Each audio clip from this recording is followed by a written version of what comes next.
Oke, assalamualaikum warahmatullahi wabarakatuh. Oke teman-teman, kali ini saya dari Intli, Departemen Hubungan Luar akan membuat sebuah video tentang seorang tokoh ataupun seseorang yang peduli akan lingkungan. Dan siapa sih kira-kira lawan bicara saya nanti yang akan saya ajak bincang-bincang. Jadi ini sangat menarik banget ya. Jadi selain dia ini seseorang yang peduli akan lingkungan, dia juga sudah bergabung sebagai anggota Intli dan sekarang sudah menjadi seniornya. Dan yang lebih menariknya lagi, dia ini memiliki beberapa organisasi yang giat di bidang lingkungan. Kira-kira semenarik apa sih Bapak yang akan kita bicarakan nanti? Oke, kita langsung aja ya perkenalkan dengan orangnya. Oke Bang, boleh dong Bang sebelumnya perkenalkan dulu namanya nih Bang, kira siapa nih Bang? Baik, terima kasih ya Mas Ian. Ya teman-teman, perkenalkan saya Abdul Firdaus, saya dari Teknik Lingkungan Universitas Berbangsa. Pada saat ini saya berada di semester akhir.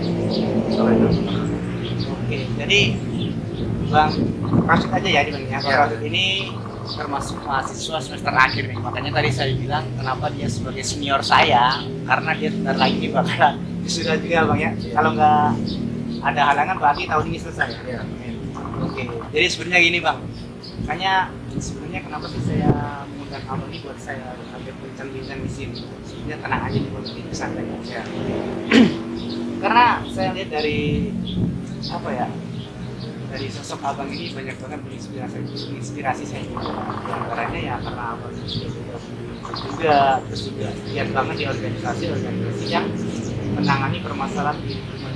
Sebenarnya nih Bang, kira-kira bisa jelasin dulu nggak sih Bang sebenarnya Intri itu kayak gimana, terus dulu awal-awal Abang masuk ke Intri itu karena apa gitu Bang, bisa dong Bang ceritain. Oke, baik ya. Saya paling mulai dari himpunan dulu ya. Oke. Jadi awal mulanya saya bergabung dengan Intli itu sejak saya masih mahasiswa baru. Jadi waktu mahasiswa baru itu saat ospek ya, namanya kalau di UPB itu namanya PPLK. Jadi masa pengenalan kampus itu kita ada namanya GTC waktu itu. Jadi dari Intli Regional 2 itu datang ke kampus untuk melakukan Intli. Nah pada saat itu saya masih maba. Saya tertarik, wah ternyata ada ya organisasi yang sangat luas gitu namanya Intli. Dan itu nggak hanya ada di Jawa Barat atau Jakarta saja atau Banten saja, tapi seluruh Indonesia gitu. Itu saya tertarik ya. Akhirnya pada tahun 2017 saya masuk sebagai mahasiswa baru. Tahun 2018 saya ikut di himpunan ya sebagai staf di salah satu departemen di himpunan saya. Lalu saya bertekad untuk mengikuti Intli. Dulu zaman saya itu masih sedikit waktu di kampus ya, sekarang sudah banyak. Saya awal daftar itu pada tahun 2018 di zamannya kabinet integritas ya, kabinet integritas tahun 2018-2019. Lalu saya naik lagi diamanahi pada tahun 2019-2020, di tahun ketiga diamanahi menjadi wakil ketua internal saat itu. Alhamdulillah diamanahi sebagai wakil ketua internal di kabinet intensi. Oke. Jadi itu sepenggalan tadi ya Bang Rosyid bisa bergabung oleh Intli. Tapi sebenarnya kayak gini Bang, hal yang paling menarik nih kira-kira kok sehingga Abang tuh sekarang saya harus masuk ke himpunan Intli ini kenapa itu? Kira-kira apa? Hal yang tertarik saya ini pengen mencari relasi ya, mencari relasi dengan teman-teman yang ada di seluruh Indonesia, terkhususnya untuk teknik lingkungan yang ada di seluruh Indonesia. Karena kita ini ya butuh namanya relasi, butuh namanya pembelajaran, sehingga nggak hanya dari kampus saja, tapi kita perlu pembelajaran dari kampus lain gitu. Seperti ibaratnya kita tuh pengen tahu nih di kampus lain sama enggak yang diajarin oleh kita gitu. Nah kalau misalnya ada perbedaan, mungkin kita pengen tahu bedanya di mana, atau yang sebenarnya kita bisa saling melengkapi seperti itu. Oke. Jadi sebenarnya selain menambah relasi juga menambah jaringan seperti Betul. itu Bang ya. Tapi sebenarnya gini, setelah Abang ngikutin Intli ini ya, terus kira-kira hal yang didapat oleh Abang itu apa kira-kira? Nah, betul. Hal yang didapatkan ya pertama tadi relasi ya, terus yang kedua saya jadi semakin menjadi orang yang bisa bertanggung jawab atas lingkungan. Terutama ya atas diri saya sendiri, atas konsumsi yang digunakan oleh diri saya sendiri. Jadi saya semakin bertanggung jawab, dimana nantinya itu nanti akan berdampak pada lingkungan gitu. Makanya saya semenjak saya di Impli ini ya jadi punya rasa harus nih kita dari sekarang menjaga lingkungan. Jadi timbul rasa tanggung jawab gitu Betul. Bang, timbul rasa tanggung jawab. Oke, sebenarnya sangat menarik. Sebenarnya Impli itu tujuannya buat apa sih diadakan sebuah organisasi? Terus juga peran pentingnya apa sih gitu? Mungkin abang juga bisa jelaskan sedikit tentang tujuannya. Jadi tujuan Impli ini dibangun yaitu pada tanggal 3 September 1962 di ITB ya. Dulu namanya itu adalah IMTLPI ya. Jadi Ikatan Mahasiswa Teknik Penyehatan Lingkungan Indonesia. Pertamanya penyehatan lingkungan. Lingkungan. Oke. Lalu pada tahun 2002 di Kongres STTL Yogyakarta itu namanya diganti menjadi IKLI, Ikatan Mahasiswa Teknik Indonesia. Jadi adanya IKLI ini adalah wadah bagi kumpulan lingkungan yang ada di seluruh Indonesia, khususnya teknik lingkungan, untuk bisa saling berkembang, untuk saling bisa berbagi dan memberikan ilmu ya, seperti itu. Gitu. Sebenarnya memang jadinya anak-anak kan lingkungan itu diikat ya Bang, diikat seluruh Indonesia menjadi Impli itu tadi. Nah, di situ adalah wadah tempat mereka bersosialisasi, mereka juga belajar juga di situ ya. Jadinya sebenarnya menarik bagi teman-teman.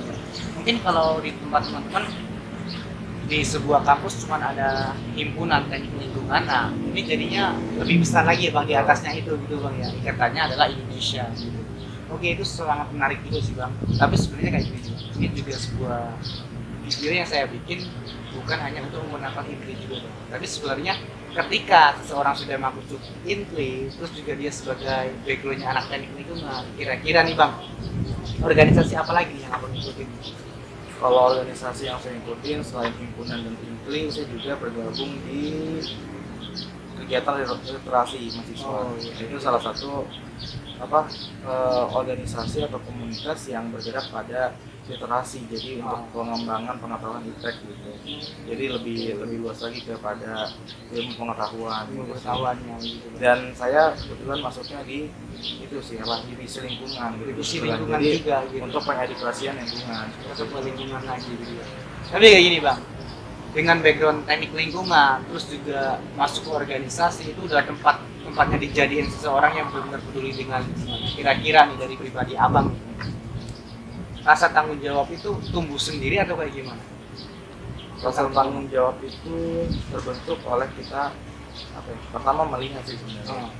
Melihat, dengan kita melihat akhirnya kita bisa merasakan, wah ini adalah bentuk dari perilaku kita gitu. Sehingga terbentuklah oleh rasa bertanggung jawab. Ini adalah perbuatan saya yang saya lakukan, maka saya harus menyelesaikan itu. Tanggung jawab itu bila orang yang bertanggung jawab. Belajar dari situ. Pertama melihat, terus kedua merasakan, ketiga baru introspeksi gitu. Dari situ kita bisa bertanggung jawab. Memecahkan permasalahan. Oke Bang, terbanyak kayak gini Bang.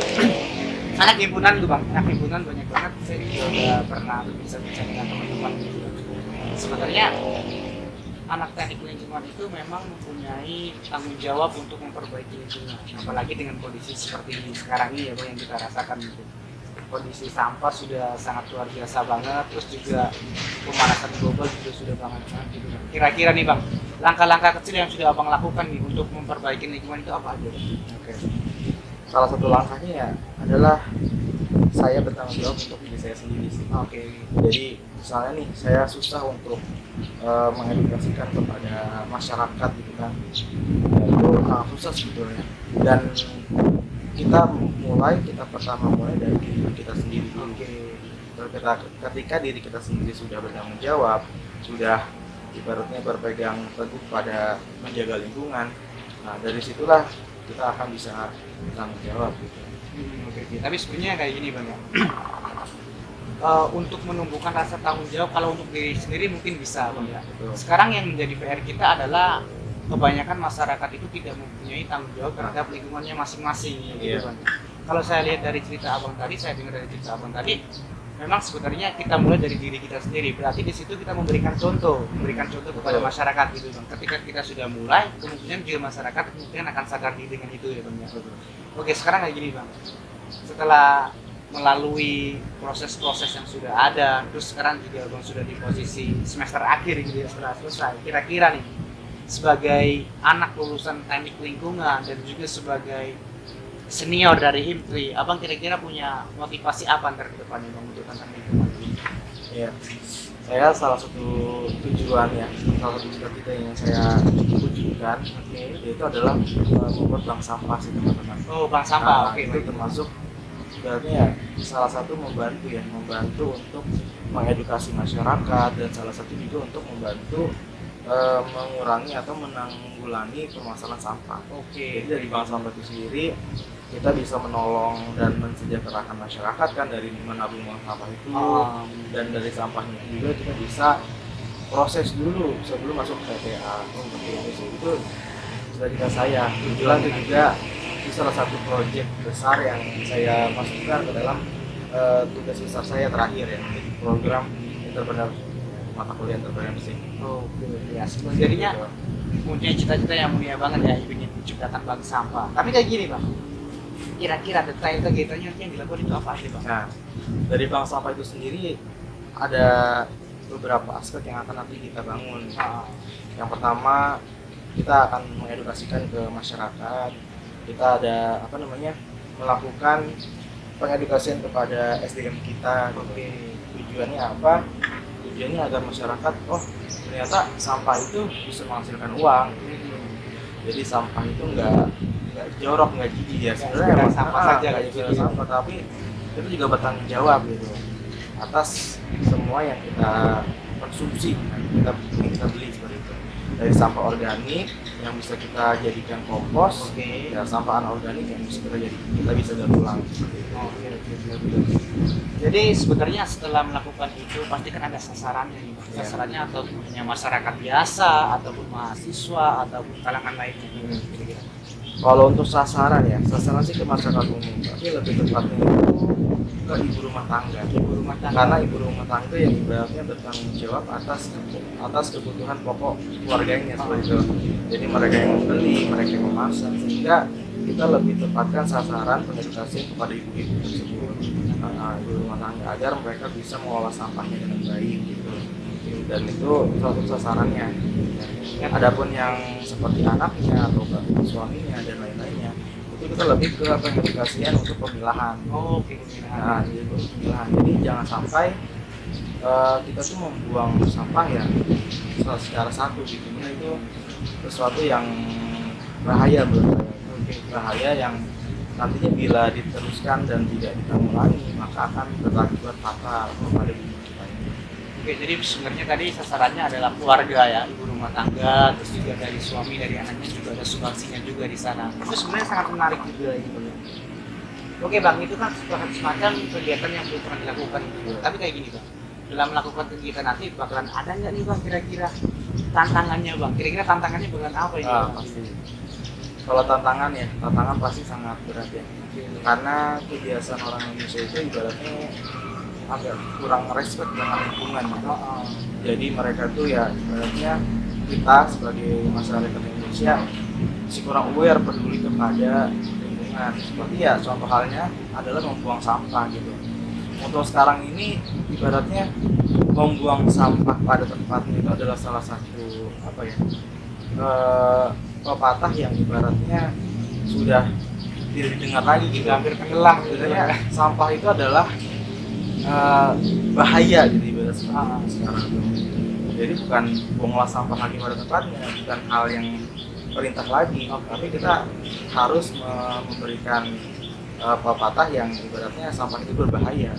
Jadi lebih mendorong masyarakat sadar ya gitu. Betul, itu yang lebih susah sekali, masyarakat sadar. Makanya ini sih sasaran dan target betul kalau bisa sih kita berkolaborasi dengan bidang pendidikan ya, agar anak sedini mungkin tidak hanya membuang sampah pada tempatnya, tapi harus juga mempelajari pada pemilahan seperti itu. Baik. Kira-kira nih bang, nanti kalau seandainya memang bank sampah ini sudah jalan, kira-kira akan berdampak apa sih? Karena kan mungkin abang sudah rancang juga ketika saya sudah melakukan hal ini pasti ada dampak positif dan negatifnya gitu bang.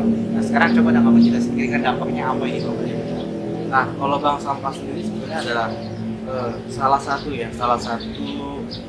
untuk berupaya atau berkontribusi pada lingkungan gitu dan itu masih banyak hal lain seperti nanti misalnya pengolahan limbah dan lain-lain itu termasuk juga adalah untuk menanggulangi permasalahan lingkungan. Dan bank sampah ini termasuk ya. Nah dari bank sampah ini sendiri tujuannya ya pertama mengurangi sampah seperti itu. Nah tujuan pertamanya adalah untuk mengurangi sampah gitu ya bang. Karena ibaratnya ya sampah yang kita terima nanti seperti sampah anorganik gitu ya, yang misalnya tidak bisa diurai oleh tanah, oleh lingkungan, itu dimanfaatkan kembali oleh perusahaan. Jadi perusahaan itu nggak perlu lagi nyari-nyari ke TPA gitu untuk dikumpulkan. Jadi dari bank sampah itu nanti sudah dikumpulkan dan bisa langsung dibuang dan bisa langsung dibeli oleh perusahaan. Dan misalnya nanti benar-benar tidak bisa dibuang di TPA, kalau bisa sih nggak ada yang dibuang di TPA seperti itu, semuanya kita olah. Betul. Oke betul bang. Tapi gini bang ya, permasalahan sampah itu bukan terjadi di sini aja, Jakarta bukan hanya di Jabodetabek, Jakarta, cuma hampir seluruh Indonesia itu mengalami hal yang sama gitu bang. Kira-kira nih nanti kalau seandainya bank sampah yang abang rancang ini benar-benar berhasil, kira-kira pengembangannya nih bang. Kalau sekarang mungkin abang bikinnya di Cikarang ya, sekarang Bekasi, nanti bakalan gimana juga ya pengembangannya? Sebetulnya bank sampah sudah ada ya, sudah banyak di berbagai pelosok ini sudah ada. Cuman itu tadi masyarakat masih kurang peduli ya, dan ibaratnya dari mungkin ya bisa dibuat atau sebuah organisasi bank sampah yang nantinya untuk berintegrasi gitu. Ketika nanti misalnya ada satu bank sampah yang berhasil, maka itu menjadi contoh untuk bank sampah yang ibaratnya masih berkembang. Bagaimana bisa berhasil seperti bank sampah yang berhasil ini. Jadi sebenarnya ini sangat berhubungan juga dengan tadi kata abang, kenapa saya ikut organisasi itu ikut untuk menambah relasi, dan mungkin seandainya abang akan menjalankan ini dengan adanya organisasi tadi mungkin bakalan lebih mudah juga ya bang untuk mengembangkannya gitu kan. Oke nih bang, mungkin untuk harapan yang terakhir nih bang, setelah abang adakan bank sampah terus juga abang sudah melakukan untuk pengolahan sampahnya, kira-kira harapan abang untuk masyarakat kira-kira kayak gimana? Harapannya dari saya ya buat masyarakat Indonesia khususnya kita sadar bahwasanya usia bumi kita ini sudah tua. Dan kejadian bencana ini bukan hanya kejadian yang memang mungkin itu ada qadarnya Allah gitu. Cuman qadarnya Allah itu bisa dirubah oleh doa kita dan oleh perbuatan kita juga. Nah oleh sebab itu ya mari kita sadarilah bahwasanya lingkungan kita ini sudah betul-betul harus kita jaga, nanti kita perbaiki, jangan sampai kita malah merusaknya. Ketika kita merusaknya nanti anak cucu kita itu mau kemana seperti itu. Makanya jagalah bumi kita. Itu harapan-harapannya untuk masyarakat. Betul. Oke nih bang, dari pembicaraan kita tadi sangat menarik juga ya. Abang tuh sudah mempunyai pengalaman, sudah juga mengikuti sebuah organisasi, terus akhirnya juga bang menciptakan sebuah kegiatan yang benar-benar berpengaruh untuk mengurangi sampah. Tapi kayak gini bang, sebenarnya dari perbincangan kita tadi, kira-kira nih saya pengen minta sesuatu dari abang, punya kata-kata mutiara nggak nih buat seseorang yang ya buat kita lah hitungannya untuk memotivasi kita agar lebih semangat lagi dalam hidup.